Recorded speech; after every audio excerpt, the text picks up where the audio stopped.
আচ্ছা, পরোটা আর তরকারি আপনাদের চোখের সামনে এসে গেছে? তাহলে 24 ঘন্টার মধ্যে মাত্র 1.5 মিনিট একটু সময় দিতে পারবেন? তাহলে দেখাতাম। না মানে একদম সাধারণ জিনিস দিয়ে তিগ্রমবাজি টেস্ট নিয়ে এসেছি তো, তাই বললাম। আর যদি মনে করেন না ওই সময়টাও নেই, তাহলে বুড়ো আঙুল দিয়ে একটু গুঁতো মেরে ওপরে তুলে দেবেন, আমি চলে যাবো। তাহলে যারা এখনো গুঁতো মারেননি তাদেরকে দেখাই, বাজার থেকে বেগুন কেনার সময় একটু হালকা দেখে কিনবেন। তাহলে কি হবে, ভেতরে বংশ বিস্তার করার উপকরণগুলো একটু কম থাকবে। আশা করি বোঝা গেছে। এরকম একটু বড় বড় করে কেটে ভালো করে ধুয়ে ফেলুন। সঙ্গে দুটো আলুও ঠিক এরকম ভাবে ডুমু ডুমু করে কেটে ধুয়ে রাখুন। এবার একটা কাজ করুন, 5 টাকার মতো ভাজা বাদাম মিক্সিতে ফেলে আগে গুঁড়ো করে নিন। তারপরে এর মধ্যে 3টে মিডিয়াম সাইজের টমেটো দিয়ে ভালো করে এটাকে পেস্ট বানিয়ে দিন। একদম তাগড়া একটা গ্রেভি বানানোর পেস্ট তৈরি হয়ে গেল। এদিকের কাজ মোটামুটি কমপ্লিট। ঢুকে পড়ুন রান্নাঘরে। কড়াইতে সরষের তেল বেশ খানিকটা দিয়ে আলুটাকে প্রথমে আগে ভেজে নিন। ঠিক এই টাইপের একটু ভাজা ভাজা হয়ে আসলে এবার বেগুন সামান্য একটু নুন ওপরে ছড়িয়ে দিন, ভালো করে এটাকে ভাজুন। মোটামুটি 70% মতো ভাজা হয়ে গেলে যতটা সম্ভব তেল ছেঁকে এটাকে তুলে নিন।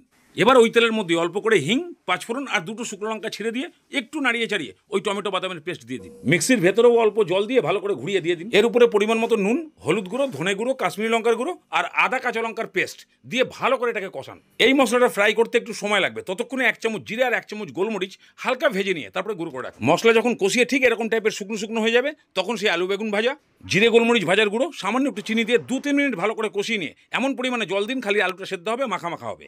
বাস পুরোপুরি সব সেদ্ধ হয়ে গেলে উপরে ছড়িয়ে দিন সামান্য ধনেপাতা। তারপরেই পরোটা, রুটি, ভাত যাই দিয়ে খুশি খুলে ফেলুন খাতা। তাহলে 1.5 মিনিট হতে যাচ্ছে, এবার আমি যাই। মারাত্মক টেস্ট পাবেন, বানিয়ে খেয়েন ভাই।